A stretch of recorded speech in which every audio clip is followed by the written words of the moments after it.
কুরবান আলী ভাই বললেন চালাক মানুষ তো প্রত্যেক মাসেই গান শোনে, আর কত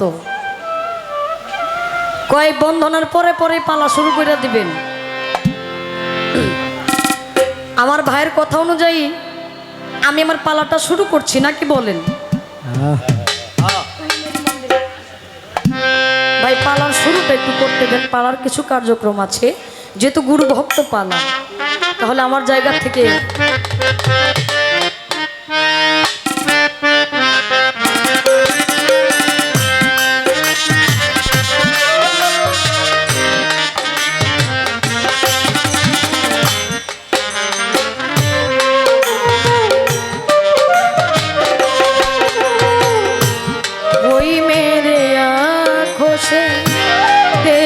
तो समझे कि तुम मेरे क्या हो, कि तुम मेरे क्या हो। तू ही मेरे मंदिर, तुम ही मेरे पूजा, तुम ही देवता हो, तुम ही देवता हो।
तो मैं समझूंगी मुझे देखो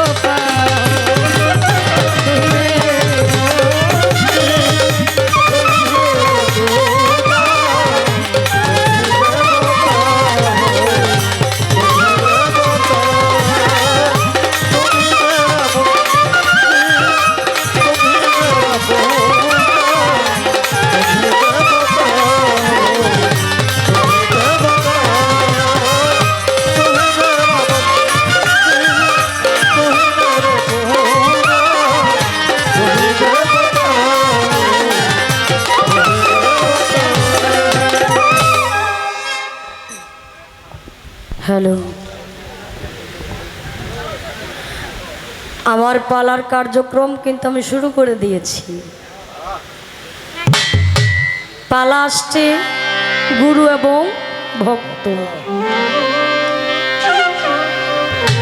অনেকেই আছে তার ইচ্ছা অনুযায়ী গানের মাঝে কথার মাঝে ভক্তি দেওয়ার চেষ্টা করে, কিন্তু আমার জায়গা থেকে আমি বলবো পালা যেহেতু দিয়েছে গুরু ভক্ত, আমি আসলেই ওনার ভক্ত। আমার এটা শুরু করার একটু লেটের প্রয়োজন নাই, সময়ের দরকার নাই। আমি আমার জায়গা থেকে আমার দয়ালের চরণে একটি ভক্তি দিয়েছি, একটু হালকা হালকা একটি ভক্তি দিয়ে আমি আমার জায়গায় দাঁড়াইলাম। কবি বললেন तू ही मेरे मंदिर, तुम ही मेरे पूजा, तुम ही देवता हो, तुम ही देवता, तुम ही मंदिर, तुम ही देवता, तुम ही पूजा, तुम ही समस्त কিছু। ভক্ত লিখতে বাবা তিনটা অক্ষর লাগে, ভ ক ত। ভ শব্দের অর্থ ভব, ক শব্দের অর্থ কর্ম, ত শব্দের অর্থ তন্ময় মানে মিশে যাওয়া, একাকার হয়ে যাওয়া। তুমি আর আমি যখন একটু হালকা হালকা, তুমি আর আমি, এখানে আরের ব্যবধান।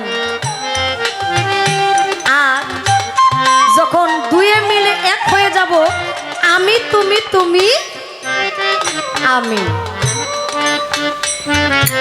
তবে এখন আমি এবং এর মধ্যে আছি, এবং যদি না থাকি তাহলে কিন্তু কোনো কিছু জানার বাসনা রাখা যাবে না।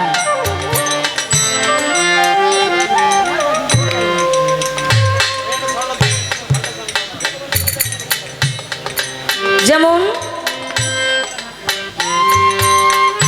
ভক্ত দুই প্রকার, একটা মুক্ত ভক্ত আর একটা বদ্ধ ভক্ত।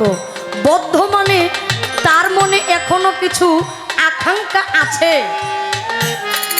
এখন আমি আকাঙ্ক্ষিত হইয়া আমি দাঁড়াইলাম যেন আমি কিছু জানতে পারি। আকাঙ্ক্ষিত হইয়া দাঁড়ানোর কারণ জানার বাসনা রাখবো, দয়াল যেন আমাকে বুঝাইতে পারে। সেই বুঝটার মাধ্যমে আমরা যেন মুক্ত ভক্তের কাতারে পৌঁছাই, যেইখানে কোনো এবং এর কোনো তুলনা হয় না। আমি তুমি তুমি আর আমি হয়ে যায়। তাই আমার জায়গা থেকে সর্বপ্রথম টাঙ্গাইলের সাধক কবি সুশীল সরকারের একটি গান দিয়ে আমি শুরু করছি। বাবা একটু ধৈর্য ধরেন, একটু সময় দেন, সময় দেন, অবশ্যই ভালো কিছু হবে। কারণ আজকের যে শিল্পী উনি অনেক গুণী একজন মানুষ, ওনার কাছ থেকে আমরা ভালো কিছু পাবো। গুরুর দরবারে দাঁড়িয়েছি, গুরুর কিছু বাণী আমরা অবশ্যই আশা করি।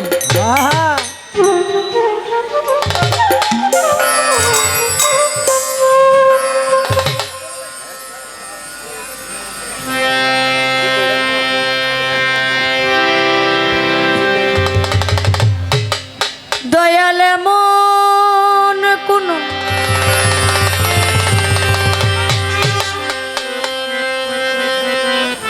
আছে তোমার, সেই ধন আমার কাছে না।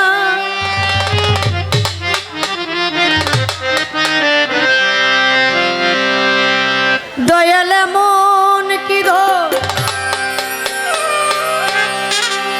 আছে তোমার, সেই ধন আমার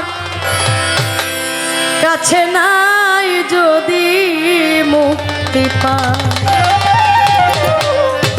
আমি ভক্ত হইয়া ভক্তি দিলে, যদি মুক্তি পাই আমি ভক্ত হইয়া ভক্তি দিলে, যদি মুক্তি পাই।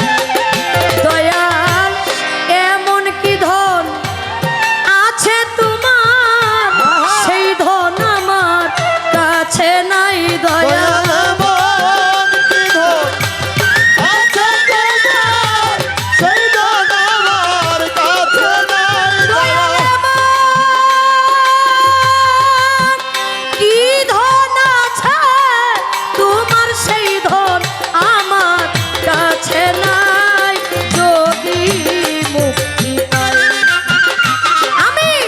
ভক্ত হইয়া ভক্তি দিলে, যদি মুক্তি পাই। আমি ভক্ত হইয়া ভক্তি দিলে, যদি মুক্তি পাই। আমি ভক্ত হইয়া ভক্তি দিলে, যদি মুক্তি পাই। তোমার হাতে দিয়া দুইজন হাত, আমরা স্বামী স্ত্রী দুইজন মিলে হইয়াছি বায়া। দয়াল তোমার হাতে দিয়া দুইজন হাত, আমরা স্বামী স্ত্রী দুইজন মিলে হইয়াছি বায়া। মোরা গুরু ভজন করব একসাথ, কার কি কর্ম জানতে চাই।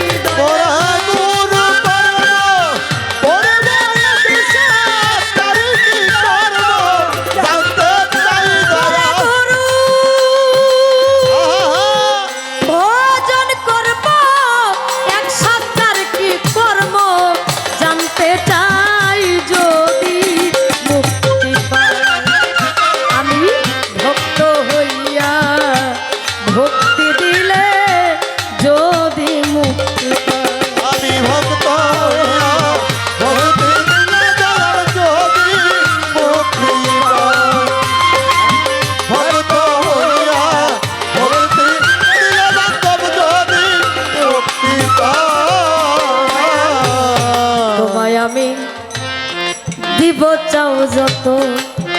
আগে বলো আমার স্ত্রীর কাছে তুমি ভাগে পাও কত দয়া তোমায় আমি দিব চাও যত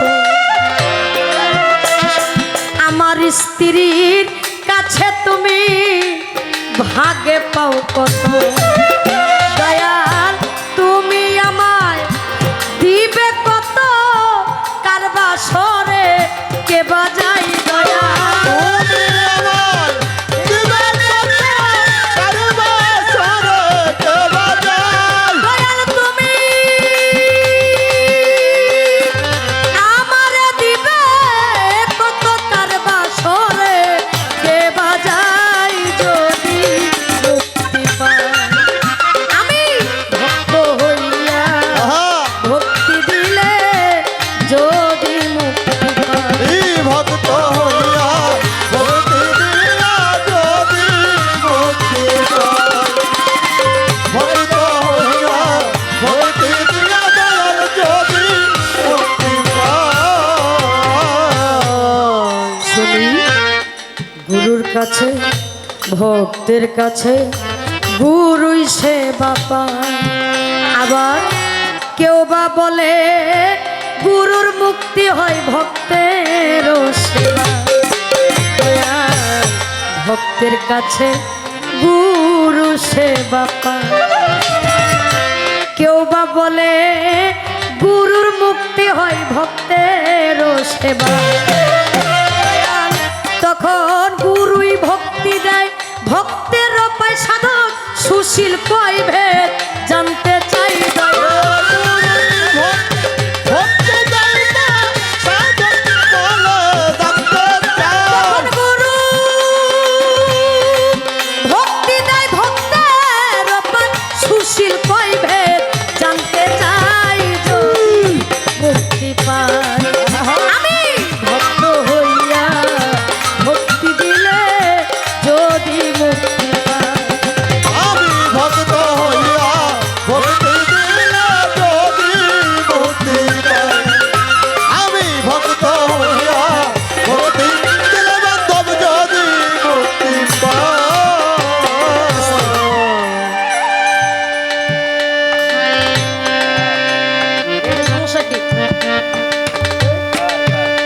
হ্যালো আমি একটা গান করেছি আপনারা নাও বুঝতে পারেন এত তাল যন্ত্র সাউন্ডের মাধ্যমে তাহলে কথাটা তো আমার এমনি বলতে হবে যেন আমার গুরুর বুঝতে সুবিধা হয় আমার সুবিধা নিয়ে থাকে গান করেছি,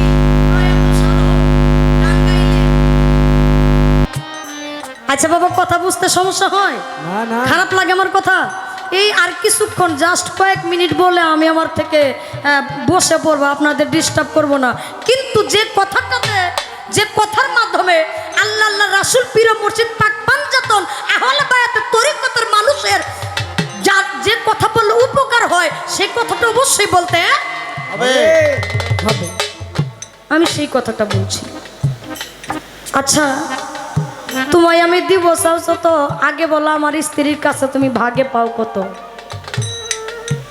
অনেকেই আছে বাবা স্ত্রীরে বিয়া করলে হেডা স্ত্রী থাইকা যায় এটা অর্ধাঙ্গিনী আর হয় না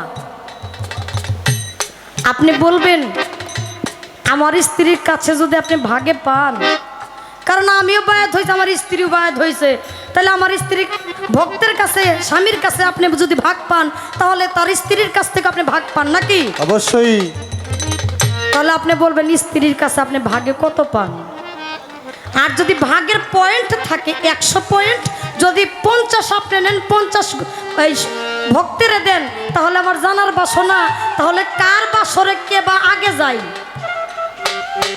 যদি আপনার পার্সেন্ট হয়ে থাকে আপনি বলবেন যে কার বাসরে কে যায় যায় এই পয়েন্টটা কত আপনার পয়েন্ট কত আর এই স্বামীর পয়েন্ট কত স্ত্রীর মধ্যে এই আসতে আর আপনি পয়েন্ট দিয়েই কি করেন আপনার নাকি আপনার গুরু আপনার সবই তো আপনারই নাকি সবই তো আপনারই আপনার আবার পয়েন্ট লাগে কে আপনি এই যুক্তিটা একটু বুঝাইয়েন শুনি। ভক্তের কাছে গুরুই সেবা পায়, আবার কেউ বা বলে গুরুর মুক্তি হয় ভক্তেরও সেবায়। তখন গুরুই ভক্তি দেয়, ভক্তেরও পায়। সাধক সুশীল কয় ভেদ জানতে চাই। আমি ছোট্ট করে কয়েকটা কথা, ইম্পর্টেন্ট কথা রাখলাম, আমার দয়াল যেন আমাদেরকে বুঝায়, আর বেশি কিছু না। কারণ সাংসারিক ঝামেলাটা বড় ঝামেলা বাবা। সংসারের মধ্যে গুরু বাক্য নিয়ে সংসার করা এটা অনেক একটা ব্যাপার। এই ব্যাপারটা যেন যাদের এই সাংসারিক ঝামেলা আছে, গুরু বায়াত হয়েছে কিন্তু এই স্বামী বায়াত হয়েছে, স্ত্রী বায়াত হয় নাই, স্ত্রী বায়াত হয়েছে, স্বামী বায়াত হয় নাই, তাদের একটা ঝামেলার পরিবার হয়ে গেছে। এই ঝামেলাটা যেন না থাকে, ঘরে ঘরে যেন গুরুর মাধ্যমে শান্তি বর্ষিত হয়, সেই মাধ্যম করে একটি গান। এমন কি ধন আছে তোমার, সেই ধন আমার কাছে নাই। দয়াল কি ধন আছে তোমার, সেই ধন আমার কাছে নাই। যদি মুক্তি পাই আমি ভক্ত হইয়া, ভক্তি দিলে যদি মুক্তি পাই আমি ভক্ত হইয়া, ভক্তি দিলে যদি মুক্তি পাই আমি ভক্ত হইয়া, ভক্তি দিলে যদি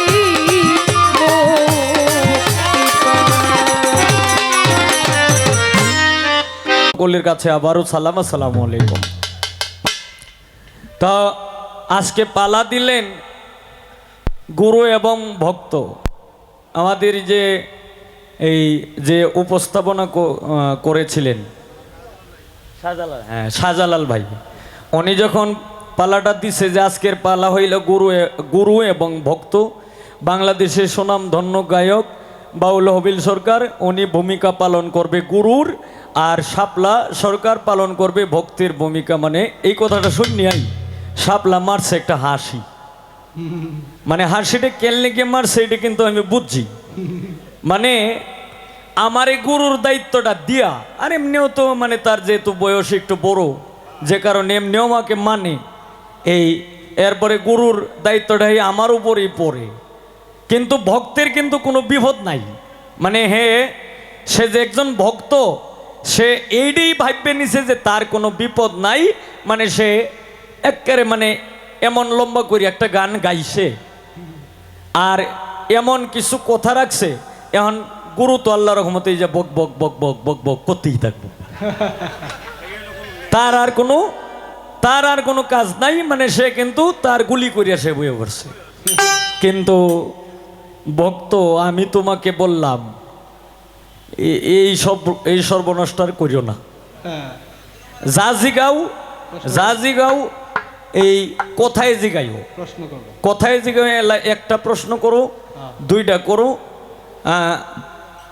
এই জয়টাই করো। আর এই যারা 4টা 5টা 10টা প্রশ্ন করো, এটাই তো ওই যে গুরুমরা শিষ্য আর কি, গুরুমরা ভক্ত। তো প্রশ্ন করো, কোনো সমস্যা নাই, একটা অথবা 2টা প্রশ্ন করো, কোথায় করো। গানে আমি যেটা মনে করি, এই গানের মধ্যে বেজালটা না বাজানি ভালো। তবে এই দেখো কিছু কিছু গান আছে যে গুরুর দায়িত্ব পালন করতেছে, সব গান তো আর গুরু জানিয়ে বই রয়েছে না, না জানে। এই ভক্তের কিছু কিছু গান আছে, সব গান তো আর ভক্তে জানিয়ে বই রয়েছে না। কিন্তু এরকম কিছু কাজ কিন্তু আমাদের এই বাংলাদেশে কিন্তু হয়। তবে এটা যেন আর না হয়, ভবিষ্যতে আর যেন না হয়, এটা তোমারে অনুরোধ রইল। এটা ছোট বোন হিসাবে এখন হইল তুমি আমার ভক্ত। কয় কর্মটা কি, কর্ম কি? 7টা বারের মধ্যে এখানেও একটা হিসাব আছে। হিসাবটা কি? এর মধ্যে এই স্বামীর কর্ম আর স্ত্রীর কর্ম কি এক কর্ম নাকি? স্বামী যত এই স্বামীর কাছে মানে ভক্তই বলতেছে যে গুরু তুমি আমার কাছে চাও যত, স্ত্রীর ভাগে তুমি পাও কত। এটি তো কথা তো এটাই। তোমার কাছে যেটা চায়, তোমার কাছে যেটা চায় তোমার স্বামীর কাছেও কিন্তু এইটাই চায়। যেমন তুমি কারণ তুমিও বায়াত হইছো গুরুর কাছে আর তোমার স্বামীও বায়াত হইছে, এখন এই দুইটাই মিলায় হইল 100 পয়েন্ট। এখন তুমি 50 আর তোমার স্বামী হইল 50। তোমার কাছে যত পাও না এই তোমার স্বামীর কাছেও কিন্তু এতই পাও না, কিন্তু কর্মের হিসাবটার মধ্যে একটু বেজাল আছে। যেমন ওলি আর আউলিয়া এটা কিন্তু এক জিনিস না, দুই জিনিস। যেমন এই প্রাইমারি স্কুল আর হাই স্কুল কি এক জিনিস? দুই জিনিস। এখন কেউ ক্লাস করে অঙ্ক বেশি বেশি, আবার কেউ ক্লাস করে বাংলাটা বেশি বেশি, আবার কেউ ক্লাস করে গণিত বেশি বেশি। এখন তোমার কোন কর্মের দরকার? এটা তো তোমার এইটা তো হইলো তোমার ইচ্ছা। গুরু তোমাকে কর্ম দিবে যে তুমি এইটি করো, তুমি এইভাবে চলো, এই পথে চলো, তুমি এই কাজটি করো। এরপরে এইটির মধ্যে তুমি কোন কর্মটা করবা এটা হইলো তোমার ইচ্ছা, তোমার ব্যাপার। এরপর এখানে আরেকটা বিষয় বললেন কি, যে 7টা বারের একটা হিসাব আছে। মানে এই স্বামীর বার যেদিন থাকে এই দিন স্ত্রীর বার মিলে না, স্ত্রীর বার যেদিন থাকে এই দিন স্বামীর বার মিলে না। এইটার কারণটা কি? এই সংসারে যদি এত গন্ডগোল হয় না, সংসারে এইটা যদি না থাকতো তাইলে হয়তো গন্ডগোল হইল, কিন্তু এইটা আছে বিদায়ী আর কোনো গন্ডগোল নাই। তোমরা দুইজনে ইচ্ছা, তোমরা দুইজন স্বামী স্ত্রী ইচ্ছা করে যে সময় যেটা চাইতাছো এইটাই পাইতাছো। আমি তোমার একটা ইশারা দিই, মেলা দিন পরে আল্লাহর রহমতে একটা মেয়ের মা হইছো, মেলা দিন পরে কিন্তু একটা মেয়ের মা হইছো, মেয়ের মা। তো এই বারটা হইল এটা তোমার, ইশারাতে কইতাছি, এই বারটা হইল তোমার। এই তোমার বারে এই বার মিলছে বিদায় এই তুমি যেমন মেয়ে মানুষ এইরকম আর একটা মেয়ে মানুষ জন্ম নিছে। আর যেদিন পুরুষের বার এই দিন পুরুষই জন্ম নিবে। যদি ভালো কাজ করে তাহলে ভালো সন্তান জন্ম নিবে, আর যদি মন্দ কাজ করে তাহলে মন্দ সন্তান জন্ম নিবে। আর যদি হারাম হালাল সব কিছু বাচ্চা যদি চলে তাহলে সন্তান তোমাদের ঘর থেকে যে সন্তানটা জন্ম নিব এই সন্তানটাও একটু বুঝ পরামর্শ করেই জন্ম নিব, কারণ এর মধ্যেও ইনসাফ, জ্ঞান, বিবেক, বুদ্ধি, হায়া, বিবেক সমস্ত কিছু থাকবে। যে কারণে আমির উদ্দিনের গানে বলছে, তবে মানবতাই পরিচয়, হায়া, বিবেক, ইনসাফ, জ্ঞান, প্রেম, ধর্ম মানুষই রয়, পরম রূপ ধরি এই মানুষে কেন মারামারি? মানুষে মারামারি করতেছে না? একজন মানুষ আরেকজন মানুষের মারি আলতাছে না? একজন মানুষ আরেকজন মানুষের কেউ করতেছে সুখ কামনা, কেউ করতেছে দুঃখ কামনা, কেউ করতেছে একটা মানুষ আরেকটা মানুষকে যে ডাবাইবে এই চিন্তা করতেছে।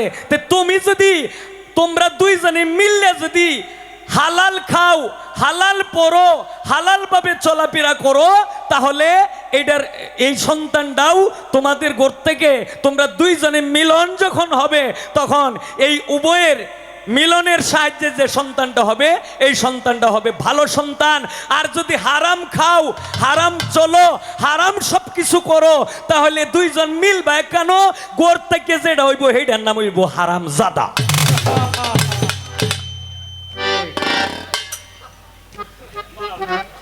এর চাইতে মায়ারে আমি আর সুন্দর করিয়া কইতাম জানি না। একটা গানের ওপরে কথা বললে, সারা রাত্র কথা বললেও একটা গানের একটা শব্দের মানে ব্যাকরণও বইলা শেষ করা যাবে না। তবে সংক্ষিপ্ত আকারে যতটুকু বলা দরকার এতটুকু আমি বললাম। তবে এই পালাটা যেহেতু দিছে, ইনশাল্লাহ যতটুক মালিক তৌফিক দিছে ততটুকু ইনশাল্লাহ গাওয়ার চেষ্টা করব। এইখান থেকে আমি একটা গান দিই, একটা গান গেয়ে এরপরে বসি। এরপরে আমি বসবো না কেন? কারণ যেহেতু শাপলা 3 বার আইছে, 3বারে এই এখন এখন লইয়া সাইর বাড়াইছে, সাইর বারে হয়তো একটা দরবারি গান করছে। এখন গুরু যদিও গুরু ভক্ত পাল্লাটা দিছে, এখন আমি যদি একটা দরবারি গান না করি তাহলে আমি এটা আল্লাহর কাছে আমি গুনাহগার হয়ে যাবো। তবে আগে আগে আগে তার জবাবটা দেয়া লই একটা গান আমি গাবো। এই গানের লেখক উনি ছিল ভাই বেরাদা রমনের উস্তাদ, ওনার নাম ছিল হরেন্দ্র চাঁদ গোসাই।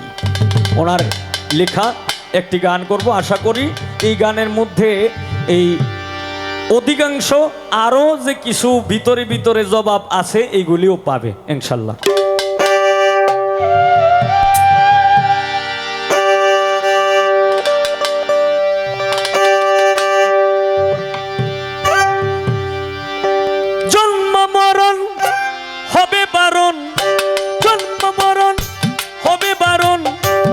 আসা যাওয়া আর হবে না নীলে গুরু উপাসনা। মাটির দেহ হবে সোনার, মাটির দেহ হবে সোনা, নীলে গুরু উপাসনা।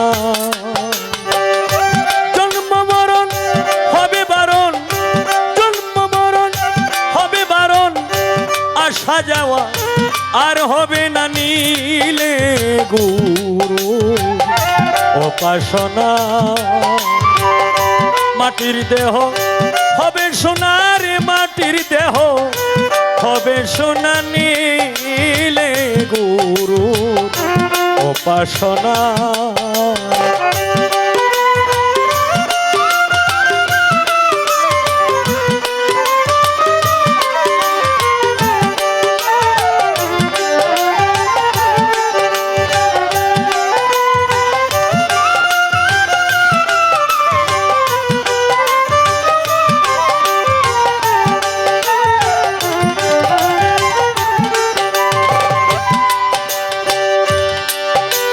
মনরে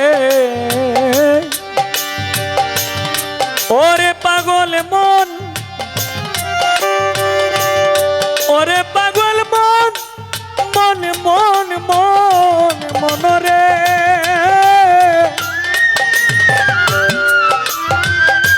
ওরে ভক্ত গুরু যারে দয়া করে দীপ জ্বালাইয়া আধার ঘরে শিখায় তারে অসাধ্য সাধনা।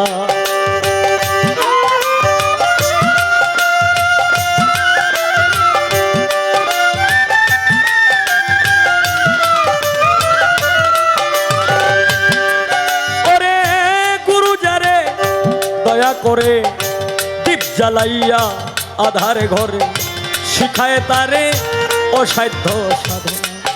ওরে করলে সাধন পালায় সমন মরণের আর ভয় থাকে না।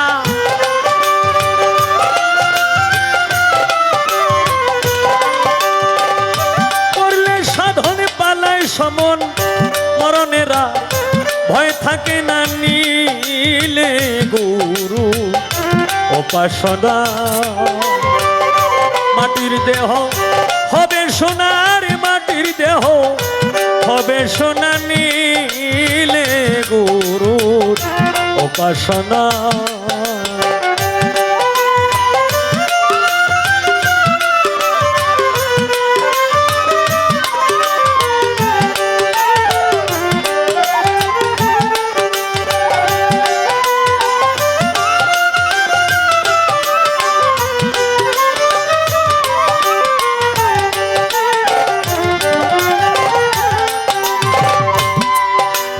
মনরে ও ভক্তরে ওরে প্রাণের ও ভক্তরে ও তুই আসিয়া এই মানবী কুলে অহংকারে ভুলে রইলে মানব জমিন আবাদ করলে না।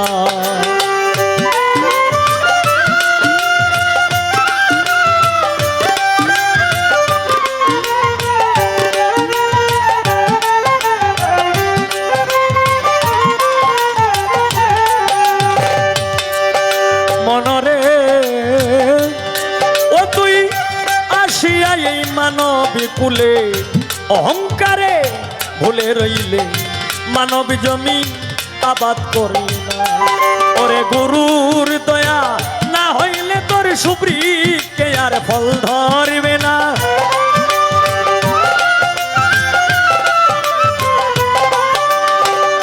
গুরুর দয়া না হইলে তোর সুবৃক্ষে আর ফল ধরবে না। নীলে গুরুর উপাসনা মাটির দেহ হবে সোনার, মাটির দেহ হবে সোনা। নীলে গুরু উপাসনা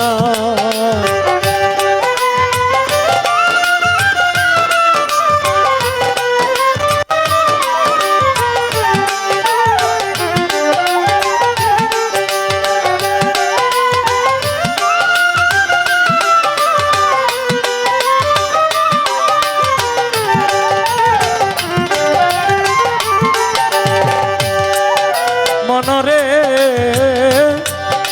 ওরে হরেন্দ্র ছাদ গোসাই বলে রাধার মন বলে রইলে প্রেম ফুলের মধু খাইলে না।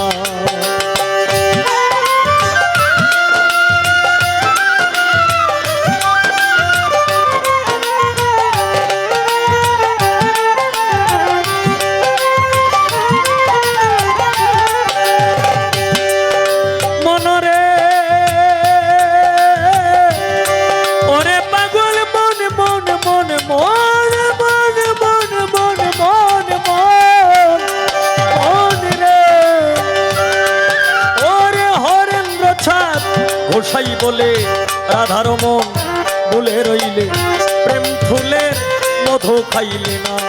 ওরে এক বিন্দু পান করলে মধু কামে জ্বালা দেহে রবে না।